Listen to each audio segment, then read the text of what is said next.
Hello दोस्तों, मैं अमित कुमार और आप सभी का स्वागत है मेरे YouTube channel success study point में। दोस्तों, आज मैं स्टैटिक्स जीके का दूसरा क्लास लेकर आया हूं और आज हम लोग का जो टॉपिक रहने वाला है क्या रहेगा तो शास्त्रीय नृत्य के प्रमुख कलाकार। ठीक है, और ये जो है जो शास्त्रीय नृत्य से जुड़े कलाकार हैं उनको पढ़ने से पहले शास्त्रीय नृत्य के कुछ टॉपिक बच गए थे। आज हम लोग उसको पूरा देखेंगे और उसके बाद चलेंगे हम लोग जो शास्त्रीय नृत्य से जुड़े हुए कलाकार हैं उनके बारे में समझेंगे। ठीक है, चलिए चलते हैं अपने टॉपिक पे। दोस्तों, अगर मैं बात करूं कि जो छठा हम लोग का शास्त्रीय नृत्य था वो कौन सा था तो कथकली था। और कथकली किस राज्य से संबंधित है तो केरल से है। ठीक है, उसके बाद कथकली का उदय 17वीं शताब्दी में त्रावणकोर जो कहाँ पड़ता है वर्तमान में केरल में पड़ता है, यहाँ से जो है कथकली शास्त्रीय नृत्य का क्या हुआ था तो उदय हुआ था।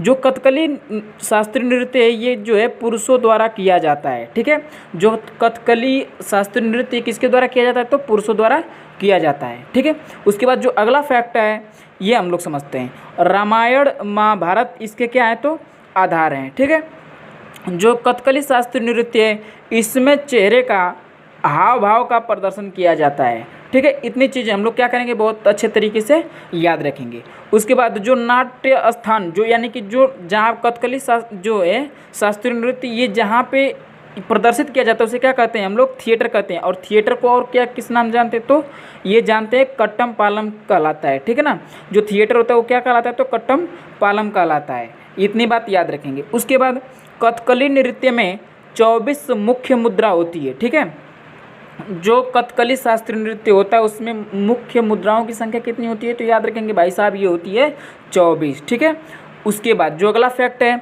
वो समझते हैं। उसके बाद ये कलासम और नलचरितम कथकली नृत्य के प्रकार हैं। यानी कथकली जो शास्त्रीय नृत्य इसके कितने प्रकार हैं तो याद रखेंगे इसके 2 प्रकार है। पहला कौन सा है तो कलासम है और दूसरा कौन सा है तो नलचरितम है। ठीक है, उसके बाद याद रखेंगे कथकली आकाश तत्व का है तो प्रतीक है। ठीक है, कथकली आकाश तत्व का प्रतीक है। और आप लोग कमेंट करके बताइए कि जल तत्व का प्रतीक कौन सा शास्त्रीय नृत्य है। ठीक है, जल तत्व का प्रतीक शास्त्रीय नृत्य आप लोग कमेंट करके बताएंगे कि कौन सा है। ठीक है, आशा करता हूँ इतना चीज़ समझ में आई। आगे चलते हैं। उसके बाद राजा केरल वर्मा और कृष्णाट्टम से प्रेरित यह शास्त्रीय नृत्य है। ठीक है, इसमें 3 संगीत वाद्य यंत्र का प्रयोग किया गया है। इसमें कौन कौन से वाद्य यंत्र का प्रयोग किया गया है तो पहला इकट्ठा है इडका है। ठीक है, सॉरी इडका है, दूसरा चिंदा है और तीसरा जो है मडालम है। ठीक है ना, कौन सा है तो मडालम है। उसके बाद इसकी शुरुआत केली कोट्टू नामक ढोल बजाने से हुआ है। ठीक है, इसकी जो शुरुआत है केली कोट्टू नामक ढोल बजाने से हुआ है। उसके बाद केरल के सोपान संगीत का प्रयोग किया जाता है। ठीक है, ये याद रखेंगे जो है केरल के सोपान संगीत का प्रयोग किया जाता है। और जो हम लोग का कथकली शास्त्रीय नृत्य इसमें जो नायक होता है नायक को क्या कहते हैं पाचा या पच्चा कहते हैं। और ये जो है हरे रंग का वस्त्र और अपने आप को हरे रंग का रखता है जो कि वीरता और नैतिकता का प्रतीक होता है। ठीक है, और इसमें जो खलनायक होता है खलनायक को क्या कहते हैं कथी या कट्टी कहते हैं। ये जो है लाल या काले रंग का वस्त्र और अपने आप कला रखता है। ठीक है, बुराई और दुष्टता को इंगित करने के लिए जो है काले रंग का प्रयोग किया जाता है। तो खलनायक जो होता है ये जो है बुराई का प्रतीक होता ही है। ठीक है, उसके बाद पीला रंग संतों और महिलाओं के लिए होता है। ठीक है, जो पीला रंग होता है उसमें संतों और महिलाओं के लिए प्रयोग किया जाता है। ठीक है, उसके बाद कथकली गीतों में प्रयुक्त होने वाले भाषा जो है मलयालम और कौन सा है तो संस्कृत है। आशा करता हूँ इतनी चीज़ समझ में आई होगी। आगे चलते हैं। जो हम लोग का 7वां शास्त्रीय नृत्य है कौन सा है तो मोहिनी अट्टम है। और मोहिनी अट्टम किस राज्य से संबंधित है तो याद रखेंगे मोहिनी अट्टम शास्त्रीय नृत्य केरल राज्य से संबंधित है। मोहिनी अट्टम जो है 2 शब्दों से मिलकर बना है। पहला तो मोहिनी और दूसरा जो है अट्टम। मोहिनी शब्द का अर्थ होता है सुंदर स्त्री जो मोहने वाली स्त्री होती है। ठीक है, और नृत्य जो अट्टम होता है अट्टम का अर्थ होता है नृत्य। ठीक है, उसके बाद ये जो मोहिनी अट्टम होता है ये एकल महिला द्वारा क्या किया जाता है तो प्रदर्शित किया जाता है। ठीक है, आशा करता हूँ इतना चीज़ समझ में आई होगी। अगले फैक्ट पे चलते हैं। मोहिनी अट्टम में प्रयोग होने वाले संगीत जो होते हैं वो कर्नाटिक होता है, ठीक है ना। ये जो है कर्नाटिक संगीत पर आधारित होता है, ठीक है। इसमें प्रमुख तत्व होते हैं, ठीक है, जो इसमें प्रयुक्त होने वाले जो प्रमुख तत्व हैं कौन कौन से हैं, तो पहला है चोलक्याट्टम, ठीक है, चोलक्याट्टम ये जो है नृत्य का प्रारंभिक भाग होता है, ठीक है। उसके बाद जो दूसरा है, दूसरा कौन सा है, तो दूसरा याद रखेंगे वल्सलम में, ठीक है। ये क्या है, तो घुमावदार चालों के लिए होता है। उसके बाद अभिनव भाव जो होता है ये किस लिए होता है, तो प्रधान प्रस्तुति के लिए होता है, ठीक है ना। और स्वप्नाकृति ये जो है लास्ट में होता है, स्वप्नाकृति जो किसके लिए होता है, तो ये जो है प्रेम और भक्ति के का प्रतीक होता है या उसके लिए होता है, ठीक है। आशा करता हूँ इतनी चीज़ समझ में आई होगी। चलते हैं आगे। अगर मैं बात करूं तो इसे जो है जादूगरनी का नृत्य भी कहा जाता है, ठीक है ना। ये जो है हमारा मोहिनी अट्टम जो होता है इसे क्या कहते हैं, जादूगरनी का नृत्य भी कहते हैं, ठीक है। इसमें जो हमारी महिला होती है, ठीक है, वो जो है बालों में चमेली के सफ़ेद फूल लगाती हैं, ठीक है ना। यानी कि जो महिला जो होती है, जो शास्त्रीय नृत्य जो नृत्य करने वाली नृत्यांगनी होती है, वो अपने बाल में चमेली के सफ़ेद फूल को क्या करती है, लगाती है, ठीक है। उसके बाद इस नृत्य में केरल जो है सब ये कसाबू साड़ी पहनती है, ठीक है ना। जो कसाबू साड़ी होती है वो पहनती है। आशा करता हूँ इतना चीज़ समझ में आया होगा। इस नृत्य का उल्लेख व्यवहार माला जो है उस प्राचीन ग्रंथ में इसका क्या किया गया है, पूरी तरह से उल्लेख किया गया है, ठीक है ना। उसके बाद ये जो है भगवान विष्णु के स्त्रैण रूप की कहानी का वर्णन किया गया है इसमें, ठीक है, या फिर किया जाता है। आशा करता हूँ समझ में आया होगा। उसके बाद जो हम लोग का 8वां शास्त्रीय नृत्य है, 8वां जो है ये हम लोग का सत्रिया है, ठीक है ना। सत्रिया किस क्षेत्र जो है कि किस राज्य से संबंधित शास्त्रीय नृत्य, तो याद रखेंगे असम से, ठीक है। उसके बाद जो सत्रिया है, सत्रिया को सन 2000 में जोड़ा गया है, ठीक है ना। और ये भारतीय संगीत नाटक अकादमी द्वारा इसे जोड़ा गया है। आप लोग कमेंट करके एक क्वेश्चन हमको एक आंसर बताइए कि जो है भारतीय संगीत नाटक अकादमी की स्थापना कहाँ और कब हुई है, ठीक है। ये आप लोग हमको कमेंट करके बताएंगे। उसके बाद जो सत्रिया है, सत्रिया का खोज जो है लगभग 500 ईसा पूर्व हुआ है, ठीक है। और इसकी स्थापना कौन किया है, तो श्रीमद शंकर देव जी ने की है, ठीक है ना। असम के वैष्णव मठों में विकसित नृत्य है सत्रिया, ठीक है। सत्रिया को अंकिया नाट्य जो है अंकिया नाट्य के प्रदर्शन के लिए लाया गया था। और ये अंकिया नाट्य क्या है, तो एक नाटक है, ठीक है। आशा करते हैं समझ में आई होगी। जब इस नृत्य को पुरुष करता है तो क्या कहलाता है, भांगी कहलाता है। और जब इस नृत्य को स्त्री करती है तो क्या कहलाती है, तो ये सीमांगी कहलाती है, ठीक है ना। इतनी चीज़ याद रखेंगे। उसके बाद इसमें प्रयुक्त गीत और संवाद किसमें होते हैं, तो ब्रज भाषा, असमिया और संस्कृत में होता है, ठीक है। इसमें जो महिला कलाकार होती है वो जो है मेखला चादर पहनती है, ठीक है, जो असमिया पारंपरिक वस्त्र होता है, ठीक है। उसके बाद इसमें प्रयोग वाद्य यंत्र क्या होते हैं, तो खोल जिसे क्या कहते हैं, ढोल कहते हैं, ठीक है। उसके बाद ताल, सारंगी और बांसुरी का प्रयोग किया जाता है। आशा करता हूँ इतने चीज़ समझ में आई होगी। उसके बाद जो हम लोग का शास्त्रीय नृत्य है वो ख़त्म हो गया। और आज हम लोग जो है दूसरा टॉपिक जो हम लोग का मूल टॉपिक था उससे पढ़ने वाले हैं, ठीक है। जो हमारा दूसरा टॉपिक था क्या था, तो शास्त्रीय नृत्य के प्रमुख कलाकार, यानी शास्त्रीय नृत्य से जितने भी जुड़े कलाकार हैं उनके बारे में समझते हैं। सबसे पहले मैं बात करता हूँ भरतनाट्यम। भरतनाट्यम जो शास्त्रीय नृत्य है इसके प्रमुख कलाकार कौन कौन से हैं, तो उसे देखते हैं। सबसे पहले नंबर पर आती है यामिनी कृष्णमूर्ति। ये बहुत इंपॉर्टेंट है और बहुत सारी एसएससी जो है कि एसएससी की एग्जाम में बहुत सारा पूछा हुआ है इससे क्वेश्चन, ठीक है। जो यामिनी कृष्णमूर्ति है भरतनाट्यम शास्त्रीय नृत्य से जुड़ी हैं और इन्हें जो है कुचिपुड़ी से भी संबंधित है। इन्हें जो है पद्म भूषण मिला है सन 2001 में, ठीक है। उसके बाद जो पद्मश्री है इनको 1968 में मिला था, ठीक है। उसके बाद संगीत नाटक अकादमी से इन्हें पुरस्कृत किया गया था सन 1977 में। ये चीज़ याद रखेंगे, ये बहुत ही इम्पोर्टेंट है, ठीक है। उसके बाद जो दूसरे नंबर पे हमारी ये कलाकार आती है वो कौन सी है, तो बाला सरस्वती जी आती हैं, ठीक है। जो बाला सरस्वती जी हैं इनको पद्म विभूषण मिला था। कब मिला था, तो सन 1977 में, ठीक है।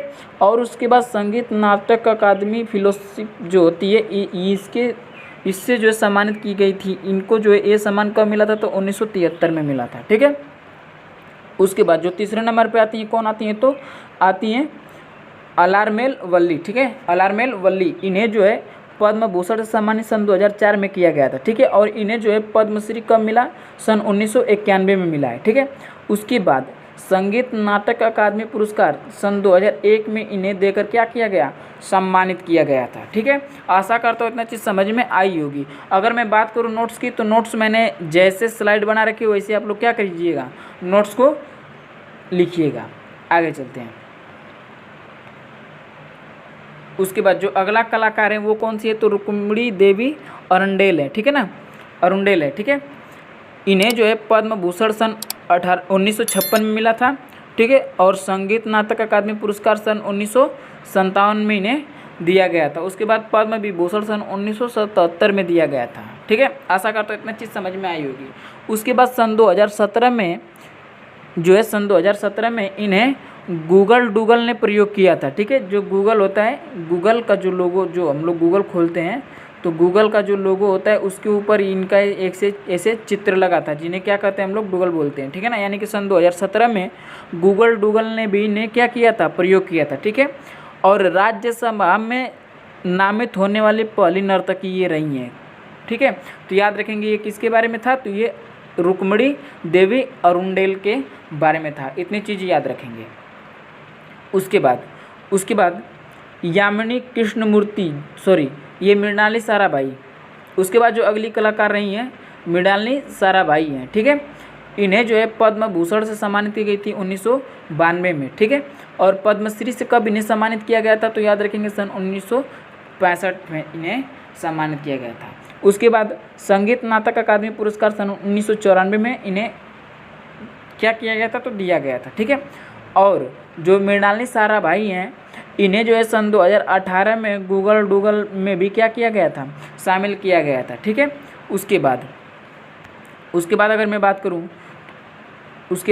करूं तो ये जो है फ्रेंच जो है पाल्मे डी ओर पुरस्कार इन्हें सम्मानित किया गया था सन 1977 में। ठीक है, उसके बाद निशा गांधी पुरस्कार जो है केरल राज्य से इन्हें जो है कि पुरस्कारित किया गया था सन 2013 में। ठीक है, आशा करता हूँ इतनी चीज़ समझ में आया होगा। ठीक है, उसके बाद जो अगली नर्तकी रही हैं वो कौन सी तो वैजयंती माला। ठीक है, ये सबसे कम उम्र में पद्मश्री पाने वाली महिला थी। ठीक है, या नर्तकी थी। इन्हें जो है पद्मश्री कब मिला था तो सन 1968 में मिला था, और पद्म विभूषण से जो है इन्हें 26 जनवरी सन 2024 में सम्मानित किया गया था। राष्ट्रपति द्वारा इन्हें क्या किया गया था, इस पुरस्कार को दिया गया था। ठीक है, आशा करता हूँ इतना चीज़ समझ में आई होगी।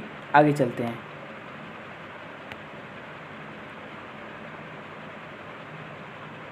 उसके बाद सोनल मानसिंह आती हैं। ठीक है, थोड़ा सा टाइपिंग में मिस्टेक हो गया। सोनल मानसिंह, ये जो सोनल मानसिंह है ये जो है ओडिसी शास्त्रीय नृत्य से भी क्या है, संबंध रखती हैं। ठीक है, जो सोनल मानसिंह है इन्हें पद्मश्री सन 1981 में दिया गया था। उसके बाद संगीत नाटक अकादमी जो है ये सन 1984 में दिया गया था। ठीक है, और इन्हें पद्म भूषण जो है सन 1992 में देकर पुरस्कृत किया गया था, और उसके बाद जो है पद्म विभूषण इन्हें सन 2003 में दिया गया था। आशा करता हूँ इतना चीज़ समझ में आई होगी। उसके बाद जो अगले नर्तक हैं वो कौन से हैं तो के वेंकट लक्ष्मा है। ठीक है, के वेंकट लक्ष्मा है। इन्हें जो है संगीत नाटक अकादमी पुरस्कार कब दिया गया था तो याद रखेंगे सन 1964 में दिया गया था, और इन्हें पद्म भूषण से कब सम्मानित किया गया तो याद रखेंगे ये जो है सन 1992 में इन्हें सम्मानित किया गया था। ठीक है, उसके बाद पद्मा सुब्रमण्यम। ठीक है, ये जो है पद्मा सुब्रमण्यम इन्हें जो है संगीत नाटक अकादमी पुरस्कार कब मिला तो याद रखेंगे इन्हें जो नाटक अकादमी पुरस्कार जो है सन 1983 में दिया गया था, और पद्म भूषण से कब सम्मानित किया गया तो याद रखेंगे सन 2003 में इन्हें सम्मानित किया गया। उसके बाद जो है अगला नर्तकी कौन आता है तो नर्तकी नटराज। ठीक है, जो नर्तकी नटराज है ये तमिलनाडु के मदुरई की प्रसिद्ध ट्रांसजेंडर भरतनाट्यम कलाकार हैं। ठीक है, इन्हें सन 2019 में पद्मश्री से सम्मानित किया गया था। ठीक है, उसके बाद इन्हें जो है संगीत नाटक अकादमी पुरस्कार भी मिला है। आशा करता हूँ इतना चीज़ें समझ में आई होगी। आगे चलते हैं।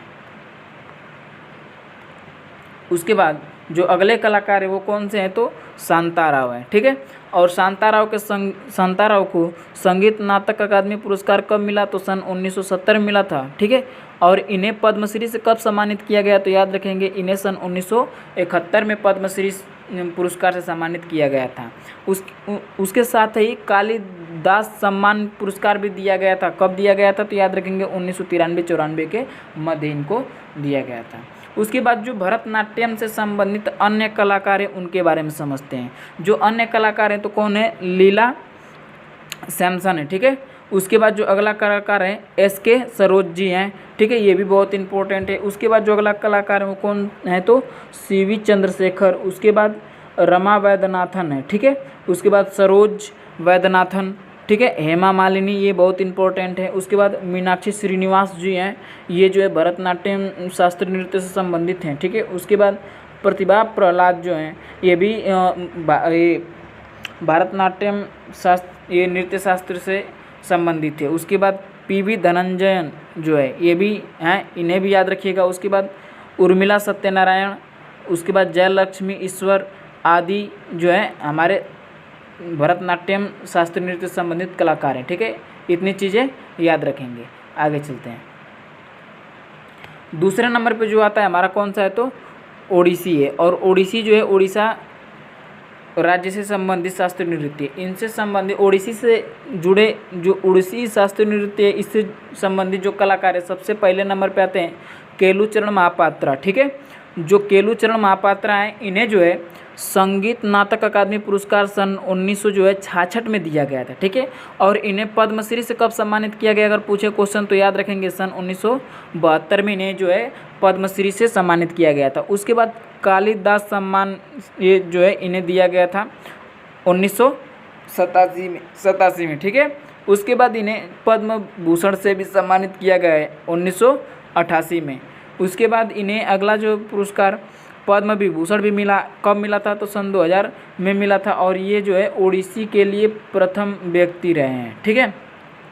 उसके बाद ओडिसी को पुनर्जीवित किया था, ठीक है। तो ओडिसी जो है शास्त्रीय नृत्य को पुनर्जीवित किसने किया तो याद रखेंगे केलुचरण महापात्रा जी ने किया था, ठीक है। और ये जो केलुचरण महापात्रा इन्होंने सरिजन स्कूल खोला सन 1993 में, ठीक है। उसके बाद जो दूसरे नंबर पे अगला कलाकार है कौन है तो माधवी मुदगल है, ठीक है। इन्हें जो है संगीत नाटक अकादमी पुरस्कार कब दिया गया था तो याद रखेंगे सन 1990 में, ठीक है। और जो माधवी मुदगल जी जो हैं इन्हें पद्मश्री से कब सम्मानित किया गया तो याद रखेंगे सन 2001 में इन्हें सम्मानित किया गया था। उसके बाद जो अगली कलाकार रही हैं तो कौन है संयुक्ता पाणिग्राही, ठीक है। इन्हें जो है पद्मश्री से कब सम्मानित किया गया तो याद रखेंगे सन 1975 में इन्हें पद्मश्री से सम्मानित किया गया था। उसके बाद जो दूसरा पुरस्कार इन्हें प्राप्त हुआ संगीत नाटक अकादमी पुरस्कार जो कि 1976 में। उसके बाद जो अगली नर्तकी रही हैं वो कौन है तो सुजाता महापात्रा जी हैं, ठीक है।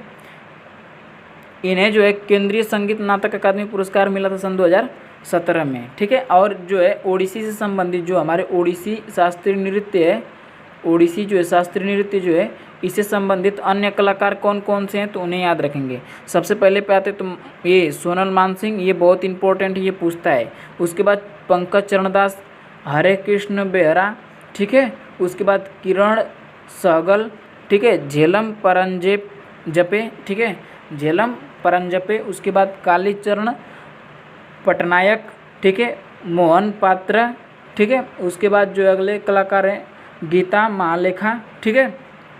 उसके बाद कुमकुम मोहंती, देव प्रसाद दास, उसके बाद इंद्राणी रहमान, उसके बाद देव प्रसाद दास जी और भी आदि कलाकार हैं। लेकिन ये क्या है कुछ इंपॉर्टेंट नाम है जो आप लोग को क्या करना है तो याद रखना है, ठीक है। आशा करता हूँ समझ में आया होगा। अगर वीडियो आप लोग को अच्छी लगी हो तो प्लीज़ लाइक करें, कमेंट करें और शेयर करें और साथ ही में सब्सक्राइब कर हमारे बेल आइकन घंटी को ज़रूर दबाएं ताकि हमारे नई वीडियो आने की नोटिफिकेशन आप लोग को मिले और आप लोग क्लास अच्छे से कर सकें। थैंक यू, जय हिंद।